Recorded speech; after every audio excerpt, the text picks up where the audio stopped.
아, 예. 수련회가 이번 주 목요일부터 있습니다. 여러분, 수련회 간다고 하니까 다 좋아하죠? 어, 거짓말 아닌데. 갔다 오면 너무 좋아하고 다 만족도가 굉장히 높습니다. 여러분 같이 참여하고 망설이지 말고 안 가려고 했던 마음, 나님 빠져야겠다는 마음 내려놓고 같이 참여했으면 좋겠습니다. 자, 오늘 하나님 말씀 보겠습니다. 하나님 말씀은 요한복음 7장 53절부터 8장 11절까지 우리 한 절씩 교독하겠습니다. 목사님 53절부터 목사님 읽겠습니다. 다 각각 집으로 돌아가고 아침에 다시 성전으로 들어오시니 백성이 다 나오는지라 앉으사 그들을 가르치시더니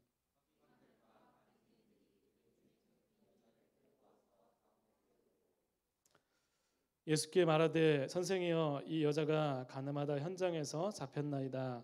모세는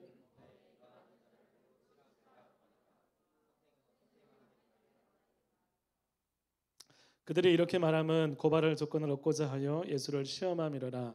예수께서 몸을 굽히사 손가락으로 땅에 쓰시니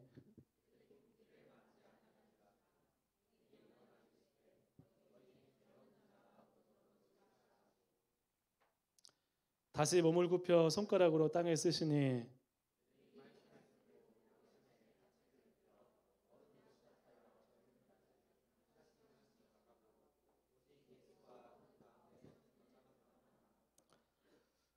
예수께서 일어나사 여자 외에 아무도 없는 것을 보시고 이르시되 여자여 너를 고발하던 그들이 어디 있느냐 너를 정죄하는 자가 없느냐 대답하되 주여 없나이다.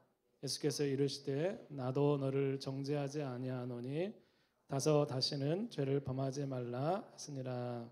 아멘. 할렐루야. 반갑습니다. 명절 잘 보내셨죠? 많이 쉬었어요? 예, 우리 같이 이제 2월달 들어섰는데 원래 주제가 담을 넘는 거잖아요. 그럼 담 넘고 있어요? 자주 담을 좀 넘었으면 좋겠어요. 여러분 옆에 있는 사람 또 우리 교인 청년들 좀 계속 담 넘어서 이야기도 하고 아는 척도 했으면 좋겠습니다. 교회 오면서 1년 동안 내가 주일날 올 때마다 한 번도 얘기해 본 사람하고 한 번도 얘기해 본 적 없는 사람하고 한 번씩은 얘기해 봐야겠다 하는 목표를 세우고 여러분 와서 인사도 하고 얘기도 나누고 그렇게 했으면 좋겠습니다. 우리 옆에 분 같이 인사하겠습니다. 잘 오셨습니다. 반갑습니다. 다 끝났어요? 연휴가 너무 길었나? 예, 가면 이게 뭘까요? 예전에 유튜브에 찾은 거예요. 근데 목사님이 했던 거 아니고 이걸 똑같은 것을 했던 적이 있어요. 예전에 청년부에서 준비한 가면극입니다. 이름은 가면이에요. 가면인데 지금 잘 기억은 안 나요. 그래서 한번 영상을 한번 봤는데 뭐 스킵해서 봐가지고 별 이렇게 내용도 자세하게 생각은 안 나지만 이들이 가면을 쓰면서 막 이렇게 연기를 하면서 음악 나오면서 음흉한 아니고 좀 음침한 음악이 나오면서 막 이렇게 움직이면서 막 가면극을 하는 거예요. 그런데 이 가면에 제목이 있어요. 제목이 있으면 이 가면은 명예 또 뭐 어떤 교만 혹은 뭐 여러 가지 힘, 지식 뭐 여러 가지 그 이름의 가면을 쓰고 이 등장한 사람들이 표면적으로는 가면을 쓰고 있으니까 굉장히 괜찮은 사람들이에요. 괜찮은 것처럼 그렇게 살아가요.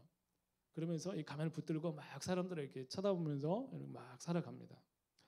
겉으로는 힘 있는 사람이고 참 능력이 있는 것처럼 보이지만 실제로 그 가면을 벗은 자신의 모습에는 한없이 초라하고 인정하기 싫어서 이 가면을 절대로 놓지 않는 거예요. 가면을 벗겨주려고 막 붙잡고 막 이렇게 하는 거고 그렇게 가면극을 했던 적이 있습니다. 이 가면만 자신을 행복하게 해줄 수 있다라고 착각하면서 사는 사람들의 모습을 이렇게 표현한 모험극입니다. 그 내용 중에 이제 자신의 초라함, 또 어쩔 수 없는 것들, 또 상처들, 아픔들 그것들을 가리면서 사는 사람들의 모습들이 나옵니다. 그러면 이것이 오늘 우리가 사는 세상의 모습이라고 생각이 됩니다. 여러분 가면을 다 쓰셨죠? 그렇죠? 그래요. 가면이 진짜로 여겨지는 세상이고 가면을 위해서 진짜를 희생하는 세상이고 그래서 우울하고 그래서 근심이 있고 괴로움이 있고 걱정이 있습니다. 여러분 사람의 진짜 모습은 하나님만 알고 있어요. 그리고 아무리 겹겹이 가면을 쓰고 내가 여기 사람들이 아무리 해도 하나님은 우리의 모든 것을 알고 계십니다. 어쩌면 감추어서 자신의 진짜 모습을 잃어버린 사람들도 있어요. 내가 진짜 모습이 뭐지? 가면을 벗었어요. 내 진짜 모습이 뭐지? 잃어버린 사람들도 있습니다. 아무리 친한 친구여도 속마음을 털어놓지 않는 친구들도 있습니다. 많은 시간을 보내지만 속마음의 어떤 생각과 어떤 마음을 가지고 살아가는지 전혀 얘기하지 않는 사람들이 있습니다. 우리는 이런 일들에 익숙해져 있습니다. 세상이 그런 세상이지 하고 넘어갑니다. 여러분 이런 세상에 우리가 익숙해져 있습니다. 가면을 쓰고 그 가면만 바라봐줬으면 내가 자신 있는 모습만 나한테 바라봐줬으면 진짜 나는 숨긴 채 오늘 이 자리에 앉아 있는 우리의 모습들이 있습니다.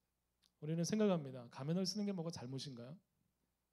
사람들한테 잘 보이고 굳이 약점을 보일 필요는 없잖아요. 뭐가 잘못됐죠? 여러분 자기가 아닌 것을 자기라고 생각하는 데에서 고통이 있어요. 그건 내 모습이 아닌데 내 모습처럼 살아가려고 바둥바둥 거리는 것이 여러분 고통이 있는 것입니다. 진짜 자신의 모습을 인정하지 않는 한 변화되지 않는 모습들이 우리 가운데 있어요. 그러면 진실되지 않은 거예요. 인기가 올라가고 사람들이 알아주지만 그것이 자신의 본 모습이 아니기 때문에 우울해지는 사람들이 참 많이 있습니다. 여러분 연예인들이 공황장애 오고 이렇게 하는 거 있잖아요. 인기가 굉장히 있잖아요. 사람들이 막 좋아하죠. 근데 사람이 막 웃으면서 사랑해요, 사랑해요 하잖아요. 근데 끝나고 나면 어떻게 될까요? 그게 진짜 사랑일까요? 공허하게 찾아오는 거예요. 그게 내 모습이 아니기 때문에. 여러분 감당할 수 없게 되는 것입니다. 여러분 신앙적인 면에서도 하나님 앞에 가면을 쓰고 있으면 진실되게 정말로 진실하게 나가는 것들이 굉장히 힘들어집니다.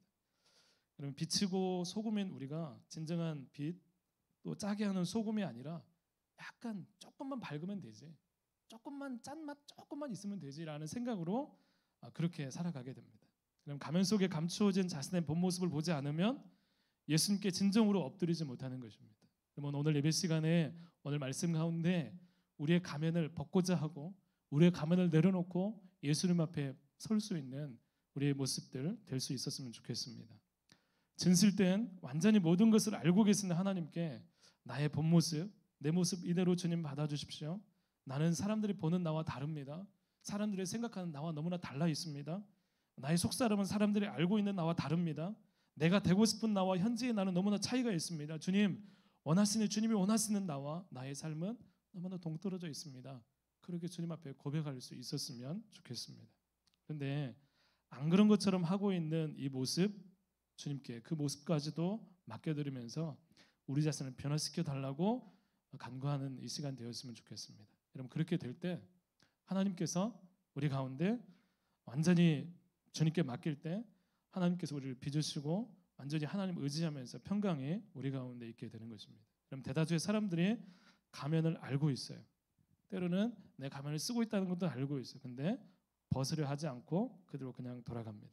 오늘 본문에는 가면을 쓰고 자신의 모습을 제대로 보지 못한 사람들이 가면을 미처 갖추지 못하고 그것이 폭로된 그 실체가 완전히 드러난 한 여인을 향해서 잔인한 정죄의 폭력을 휘두르는 모습이 나옵니다. 3절, 4절 말씀에 보니까 음행 중에 현장에 잡힌 여인을 끌고 왔다라고 얘기를 해요. 여러분 이 여인이 가늠하다 현장에서 붙잡혀서 많은 무리들 가운데 끌고 왔어요. 사람들이 보고 있는 한가운데 세우고 그 여인을 도구 삼아서 자신들의 계획을 실행하고 있는 모습을 볼 수 있습니다. 여러분 그들을 끌고 오는 사람이 누구였어요? 여인을 끌고 온 사람이 누구였다고 말씀하고 있어요? 서기관과 바리새인들. 그 사람들은 스스로 뭐라고 생각해요? 어떻다고 생각해요? 의롭다. 우리는 깨끗하다. 다른 모세의 율법을 계승한 자라고 자신하는 사람들입니다. 여러분 이것을 분명히 했으면 좋겠습니다. 세리와 바리새인의 기도에서도 볼 수 있듯이 바리새인들은 굉장히 스스로 의인이고 많은 사람들도 그렇게 생각을 했어요. 저 사람들은 깨끗한 사람들 같아. 저 사람들은 의로운 사람들 같아. 그렇게 생각하고 대단한 사람들이라고 평가받는 사람들이었습니다. 그러면 죄인들과 같지 않은 것을 다행으로 여기는 사람들이었습니다. 당연히 자신 있게 여자를 예수님께 데리고 온 거예요. 그러면 그 여자는 너무나 엄청난 잘못을 했고 우리는 이 여자를 그렇게 다룰 권리가 있어. 이 여자는 잘못했기 때문에 이런 대접을 받아도 돼라고 생각을 한 것입니다. 그럼 우리는 세상에서 사람들이 어느 정도 인정하거나 세상의 조건들이 조금 갖추어지게 되면 나 정도는 이 정도 해도 되겠지. 나 정도는 사람들이 이런 대접 받아야 되는 거 아니야? 나 정도는 누군가한테 이런 말을 할 수 있어. 이렇게 생각을 하면서 이 정도는 난 괜찮은 사람이야 스스로 자아도취에 빠진 사람들을 봅니다. 그런데 정작 그런 모습들의 기원이 어디인지 한번 살펴보십시오. 내가 괜찮다. 나는 사람들한테 이렇게 얘기를 해도 된다. 나는 사람들한테 이 정도 얘기할 수 있어라고 하는 그 말이 나오는 그 근원이 무엇인지 한번 살펴보십시오. 그 정체가 뭘까요? 돈일까요? 직업일까요? 여러분 권력입니까? 여러분 그것이 무엇이든 여러분 그것이 그런 정당성을 부여합니까? 여러분 이런 것들 때문에 내가 괜찮은 사람이라고 생각하는 것입니까? 그리고 그것들 때문에 혹시 여러분의 상처를 받고 있는 분들이 계십니까? 네, 그것이 없어서 나는 이런 대접 받아야 싸. 나는 그것이 없어서 나는 사람들한테 잔소리를 들어도 돼. 여러분 그런 생각을 갖고 있다면 여러분 둘 다 그러지 마세요. 그 무엇도 그런 권한이나 그런 자격을 부여하지 않습니다. 그런 사람들의 착각이에요. 그것들이 만들어내는 것은 여러분 상처입니다. 하나님이 주신 것이 아니라 다른 것들로 우리의 힘을 삼을 때 반드시 그곳에는 자신이든 타인이든 상처가 생기게 되는 거예요.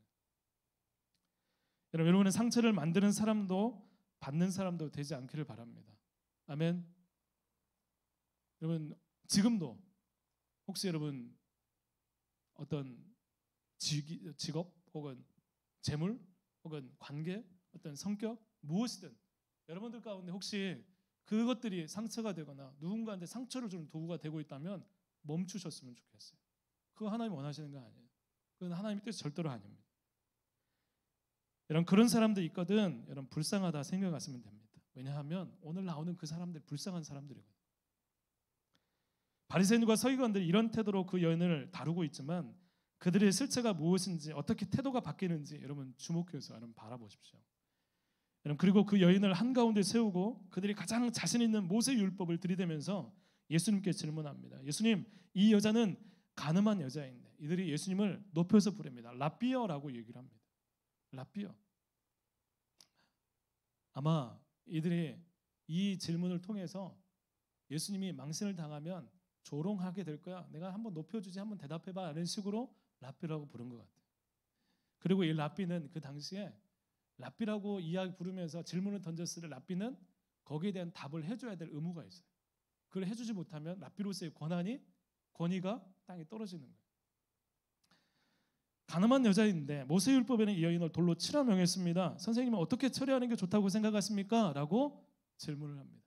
이렇게 질문한 이유는 이 여인의 돌에 맞을 위기에 있는데 살리려는 목적이 있는 게 아니라 예수님을 함정에 걸리게 해서 예수님을 공개망신시키려고 하는 거예요.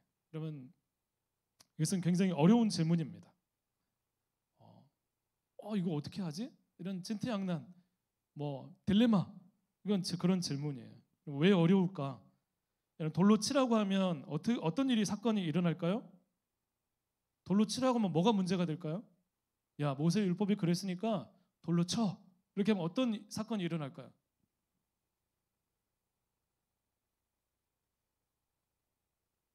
이렇게 조용하지. 어떤 일이 날까요? 예.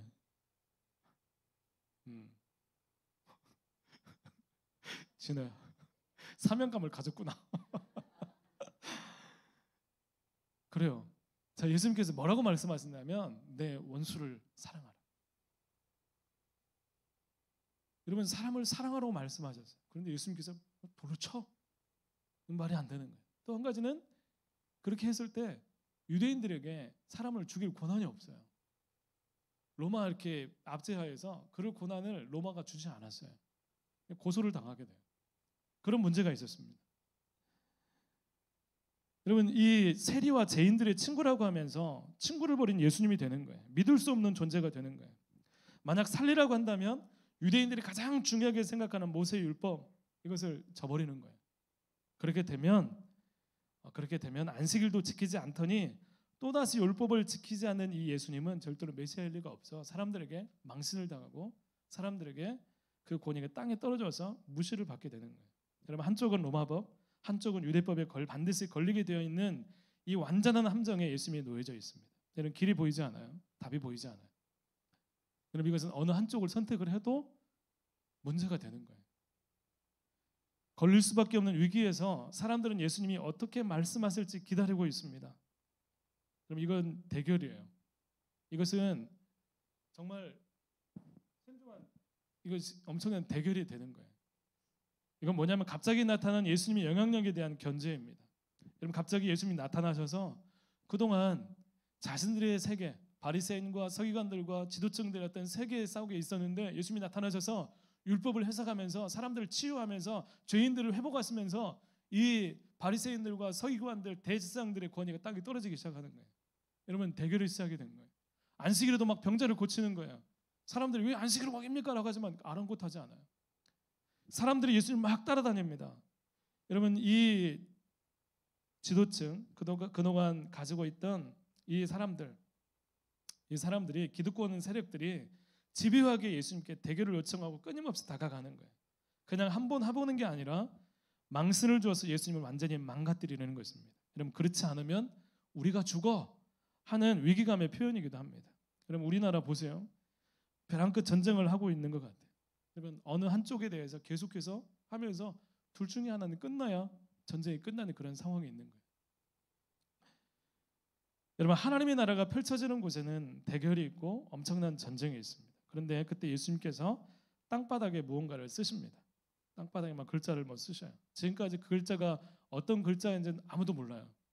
그냥 예수님이 쓰셨어요. 그냥 상상할 뿐이에요. 뭐라고 쓰셨을 것 같아요? 뭐라고 쓰셨을까? 뭐 다양한 게 있겠죠. 뭐 알려진 게 없으니까. 얘들아 사랑해. 얘들아 그만 좀 해라. 야, 너희들 너무 심하지 않니? 그런 얘기를 할 수도 있고. 예수님께서 땅에 글씨를 쓰셨어요. 근데 그 쓰시는 동안에도 이 바리새인들과 서기관들, 무리들은 계속해서 예수님께 질문에 대한 답을 하라고 계속 압박을 합니다. 여러분, 무언가를 쓰셨어요. 여러분, 그런데 쓰시면서 사람들이 막 답을 하라고 막 재촉하는 그 사이에 예수님께서 아랑곳하지 않고 글을 쓰는 그 모습들 가운데 여러분 어떤 게 느껴집니까? 여러분, 예수님의 여유라고 생각이 됩니다. 그런 압박, 그런 어떤 함정에 걸린 어떤 이 가운데서 어쩌저쩌 근심하는 게 아니라 글씨를 쓰면서 야, 너희들 한번 끝까지 해봐라. 예수님의 여유예요. 함정, 그것이 너희 최선이냐? 그리고 재촉하는 무리를 향해 예수님이 던진 한마디는 그 모든 상황을 완전히 종결시키는 말씀이었습니다. 뭐라고 말씀하셨어요? 너희 중에 죄 없는 자가 돌로 치라. 죄 없는 자가 먼저 돌로 치라. 여러분, 어떻게 이런 말씀을 하실 수 있을까라고 하실 정도로 여러분, 이 말씀이 모든 상황을 다 종결을 시켰어요. 너희 중에 죄 없는 자가 먼저 돌로 쳐라. 아무도 생각할 수 없는 답을 하십니다. 여러분, 이것은 딜레마처럼 같이 어느 것 하나를 선택할 수 없는 곤란한 상황에서 그 무엇도 해결이 안 되는 그런 상황에서 이 말로 인해서 그 모든 상황들이 다 해결이 되는 거예요. 이런 상황에서 어떻게 이런 대답이 나올 수 있을까? 여러분, 그것이 하나님의 지혜입니다. 어느 쪽도 선택할 수 없는 그곳에서 길을 만드시는 분, 어느 쪽도 선택할 수 없는 우리 상황 가운데서 하나님은 우리 상황에서도 그렇게 답을 주시는 분이십니다.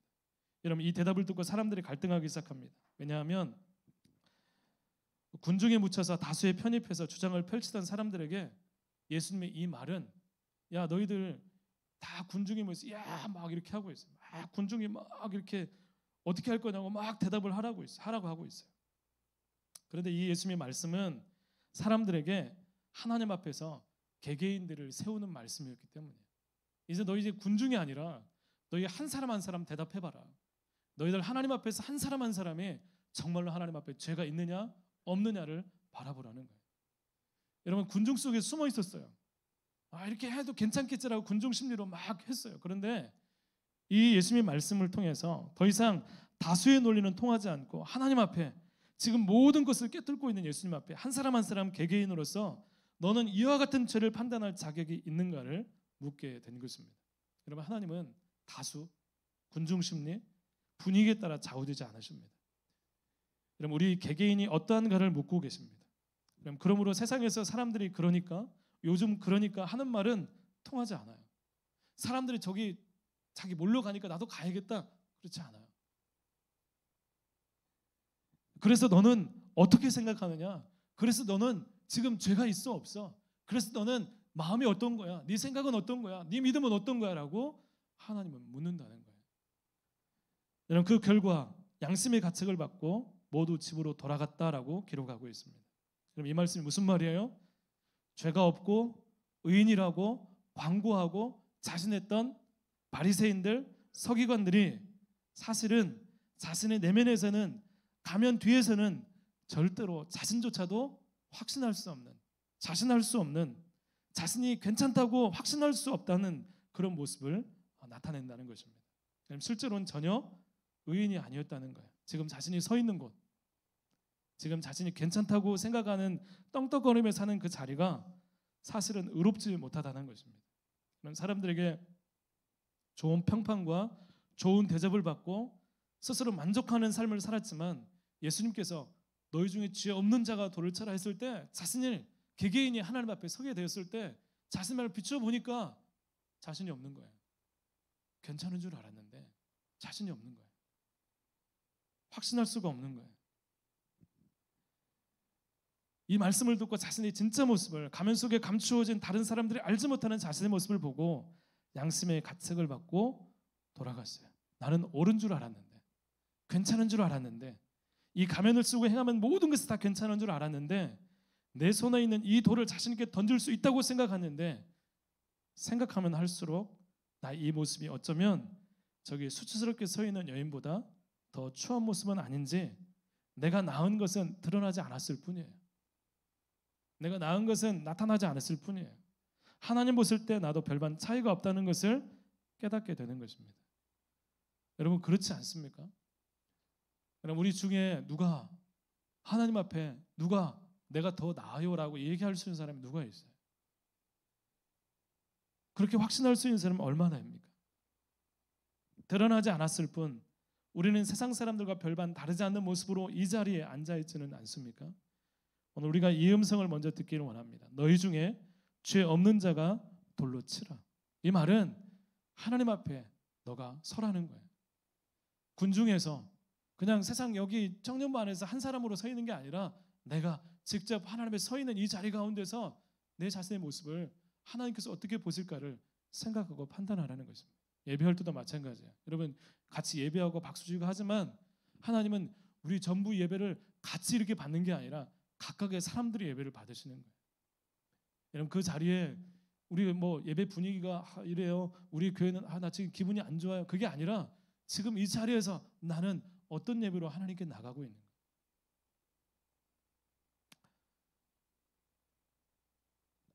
여러분 이렇게 하나님 앞에서 파묻혀서 혹은 배후에서 혹은 군중에서 다수에 묻혀서 있을 때는 당당하지만 개개인으로는 하나님 앞에 서면 전혀 당당할 수 없는 서기관들과 바리새인들처럼 여러분 쓰고 있던 가면 뒤에 우리의 모습들을 하나님께 내려놓고 우리가 무관심하게 넘어갔던 모습들, 내가 하나님 앞에 자신 없게 하는 나의 모습들을 하나님 앞에 내려놓고 또 이 문제를 하나님 앞에 보여드리면서 해결하면서 우리가 가면을 내려놓고 진실된 모습으로 나가는 그런 삶으로 이어졌으면 좋겠습니다. 여러분 청년 여러분들 안에서도 우리도 마찬가지예요. 이런 가면이 많을수록 가시가 있습니다. 그것에 대해서 내가 하려고 막 이렇게 하는 것들이 있어요. 여러분들이 다 가면을 쓰고 여러분 다 뭐 이중역자고 그런 얘기가 아니에요. 다 좋은 사람이고 좋은 마음이 있는 건 알아요. 그런데 하나님 앞에서 내가 다른 사람이 알지 못하면 하나님은 나만이 아는 아니 나조차도 모르는 하나님이 알고 있는 우리의 모습들이 있어요. 그 모습을 직면하고 이 모습들을 하나님이 가지고 나가면서 여러분 이 하나님과의 관계 가운데서 자유함을 얻으면서 그 은혜로 말미암아 가면이 아니라 사람들에게도 진실되게 나갈 수 있는 우리 청년들이 되기를 간절히 축복합니다. 아멘. 이런 가면 뒤에 죄의 문제, 하나님이 없는 삶, 믿음 없는 것, 사랑하지 못하는 것, 마음으로 범죄하고 미워하고 내가 제일이고 하나님께 엎드리지 못하고 하나님 없어도 된다고 생각하는 모습, 하나님을 느끼지 못하는 것, 완전히 세상적인 나의 삶이 여러분 안타까운 모습으로 보여지기를 바랍니다. 여러분 내가 아무리 쳐다봐도 안 보일 수 있어요. 여러분 내가 아무리 면밀히 나를 살펴봐도 안 보일 수 있어요. 여러분 각자 마음을 들여다보면 안 보일 수 있어요. 그런데 여러분 하나님 앞에 나가면 하나님을 바라보기 시작하면 하나님께서 우리의 눈을 우리의 내면을 향해서 우리의 모습들을 향해서 자세히 비춰주기 시작합니다. 내가 생각지 않았던 것들, 내 마음 깊이 숨겨져 있던 것들을 하나님께서 보여주십니다. 여러분 그것이 그 모든 모습들이 하나님 앞에 고백되어지면서 때로는 아파하면서 이 모습을 하나님께 고쳐주기를 소망하면서 하나님께 나갈 때 하나님께서는 회복을 해주시는 것입니다. 그럼 바리새인들이 괜찮다고 생각했지만 결론은 한 사람도 괜찮지 않았어요. 여기 스스로 자신 있는 분들이 있을지 모르지만 여러분 모두 예수님이 절실하게 필요한 사람들입니다. 그런데 나는 예수님이 그렇게 절실하게 필요하지 않아요 라고 생각하는 사람들은 다시 생각해야 돼요. 여러분 예수님이 절실하게 필요한 삶으로 이끌려지기를 바랍니다. 난 예수님이 필요해요. 난 예수님이 있어야 돼요. 예수님과 동행하기 원해요. 왜냐하면 가면 우리가 숨기고 있는 진짜 모습, 우리의 죄, 우리의 모든 모습들은 예수님을 통해서만 정복이 되기 때문입니다. 그럼 모든 사람들이 돌아간 그곳에 예수님과 여인이 남게 되었습니다. 그 여인을 생각해 보십시오. 많은 사람들이 끌려와서 한가운데 수치스러운 제목으로 서 있는 이 여인을 한번 생각해 보십시오. 완전히 폭로된 죄인이었습니다. 이 여인의 마음 가운데 어쩌면 여차하면 돌에 맞아 죽을지 모르는 생명의 위협까지 느끼고 있었을 거예요. 이제 죽겠구나. 이제 죽었구나. 이제 인격살인이 되었고 이제 육신의 생명까지도 이제 위기에 처한 그런 상황이었습니다. 이 여인이 무슨 생각을 하고 있었을까요? 이 여인은 최소한 가면을 쓰지 않았습니다. 쓸 수가 없었어요. 이 여인이 잘했다고 하는 거 절대로 아닙니다. 다만 예수님께 이 여인은 저항할 수도 숨길 수 없는 죄를 가지고 그 모습 그대로 어쩔 수 없는 모습으로 덩그러니 놓여져 있습니다. 여러분 이 드러난 죄를 부인할 수 없는 죄를 그리고 이 죄로 인한 수치와 절망을 처리할 수 없어서 고통하고 있습니다. 죽음까지 몰고 간 이 죄를 한탄하고 미워하고 괴로워합니다. 여러분 사람들이 정죄하고 미워하고 여러분 이게 차라리 꿈이었으면 좋겠다 하는 그런 마음들이 있었을 거예요. 여러분 비참한 현실이에요. 이 여인에게는 이것을 감당할 아무런 힘이 없습니다. 그저 절망할 뿐이에요. 모든 사람이 돌아간 그때 예수님은 고통하는 여인에게 너를 정죄한 자들이 어디 있느냐 묻습니다. 너를 죽어야 된다고 생각한 사람, 너는 이제 끝났다고 생각한 사람, 너에 대해서 힘들게 했던 모든 사람들이 어디 있냐라고 물어봐요. 없어요. 아무도 없어요. 아무도 없어요. 다 돌아갔어요. 예수님은 그녀를 둘러싸고 있는 아픔과 슬픔의 원인들을 제거하십니다. 그리고 예수님은 그녀에게 완전히 절망하고 있는 그녀에게 나도 너를 정죄하지 않는다라고 말씀하십니다. 여러분 이 여인의 죄를 그냥 아무것도 묻고 따지지 않고 넘어가고 죄를 묵인한 걸까요? 그렇지 않아요. 예수님께서 그 다음 말씀하십니다. 도저히 돌이킬 수 없는 실수와 죄와 망가진 삶에 대해서 이 아파하고 있는 여인을 향해서 예수님께서 말씀하십니다. 여러분 너 함정에 빠진 것이어서 내가 이해해. 너 그럴 수도 있지. 너 안에 사정이 있겠지. 그런 게 아니에요. 여러분 착각하지 마세요. 예수님은 절대로 죄에 대해서 용인하시는 분이 아니에요. 다만 정죄하지 않고 여인에게 너 다시는 죄를 짓지 말라라고 말씀하고 있어요. 그 죄가 아프지? 그 죄 때문에 힘들었지? 그 죄에 대해서 네가 고통했지? 더 이상 이 죄를 짓지 마라고 예수님께서 말씀하시는 거예요. 여러분 그 죄를 아파하고 절망하고 후회할 때 예수님이 그 여인의 마음을 상상할 수 없는 손길로 만지시는 것입니다. 예수님은 죽을 위기에 있는 여인 앞에 서서 그분이 대신 그 문제 앞에 서 계십니다. 여러분 생명 위협 가운데 예수님이 그 가운데 가로막아서 예수님께서 대신 그 정죄하는 사람들을 마주하고 서서 그 여인을 품을 쓰고 여인에게 새로운 기회를 허락하십니다. 죽을 것 같은 위기에서 여러분 새로운 기회가 이 여인에게 열렸습니다. 죽다 살아났습니다. 여러분 어떻게 하겠어요? 아싸, 살았다.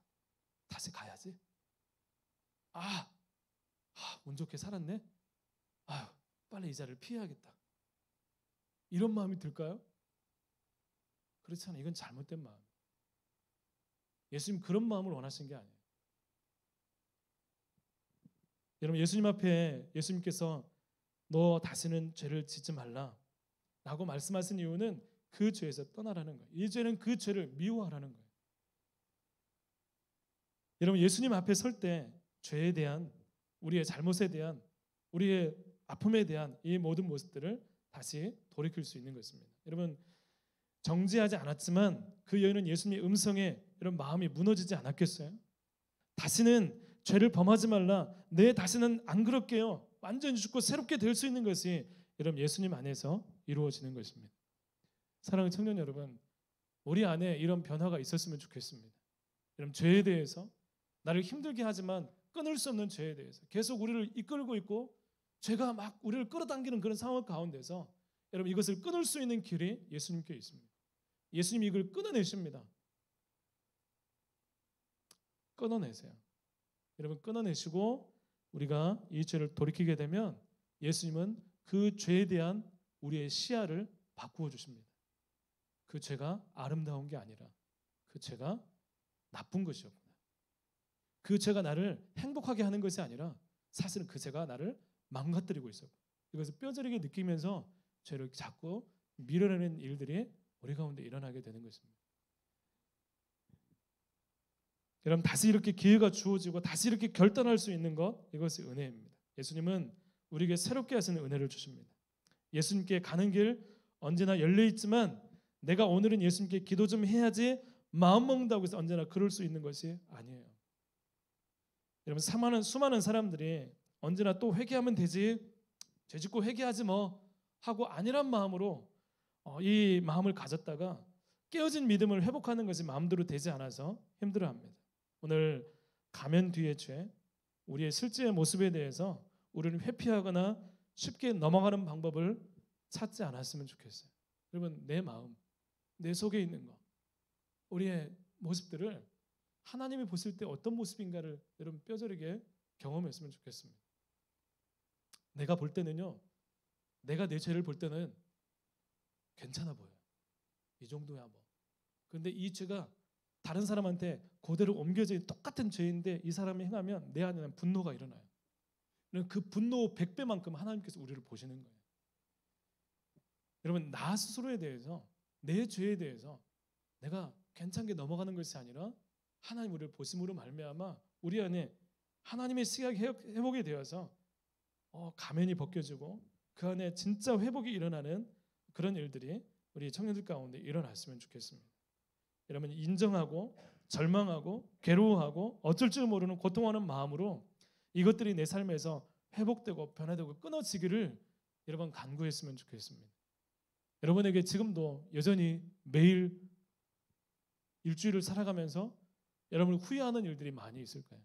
지속적으로 여러분을 붙들고 있는 일들이 있을 거예요. 그러니 여러분 거기에 대해서 후회는 하지만 이게 심각한 거 아니야 라고 생각을 하면서 넘어가는 일들도 아마 있을 것입니다. 여러분 그 모든 모습들 하나님의 시각을 갖게 해주십시오. 저를 보여주십시오.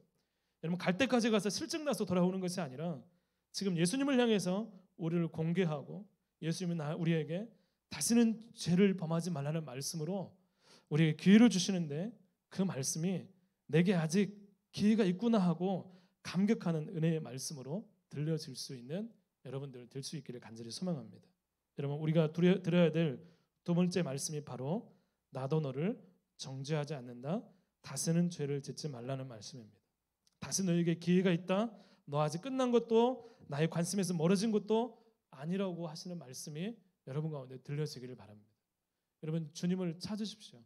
하나님의 관계가 멀어져서 하나님을 찾을 수 없는 그런 관계일지라도 무릎 꿇고 하나님을 찾고 하나님의 은혜를 구할 수 있었으면 좋겠습니다. 드러나지 않은 죄를 가지고 있던 서기관들과 바리새인들은 죄를 인정했지만 예수님께 나오지 못했습니다.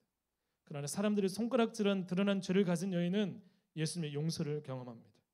사람들에게 여러분의 죄를 다 고하라는 거 아닙니다.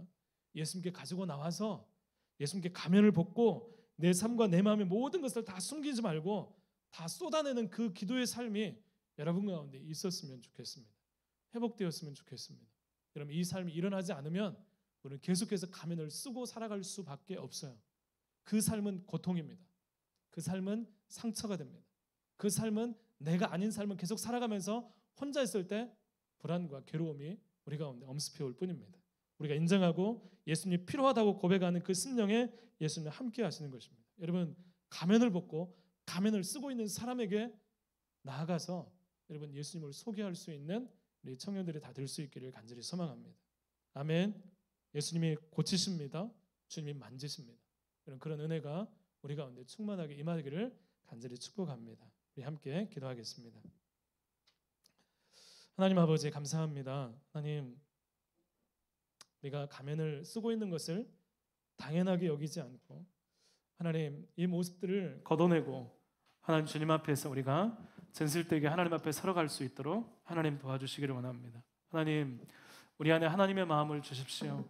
하나님, 정말 하나님과의 관계 가운데서 우리가 회복되어지기를 원합니다. 주의 말씀으로, 주님의 은혜로 살아가기를 원합니다. 하나님, 가면을 쓰고 살다 보니 우리의 진짜 마음을 표출할 때 내 마음의 진심을 표현하는 일들이 세상 가운데 없어서 고통하고 신음하는 세상이 되었습니다. 하나님, 가면을 벗고 진실된 마음으로 온전한 모습으로 하나님 많은 사람들과 교제하고 주님의 성품 또 주님의 은혜를 하나님 흘러보내는 귀한 삶이 되게 하여 주옵소서. 함께해 주시기를 원하며 예수님 이름으로 기도드립니다. 아멘.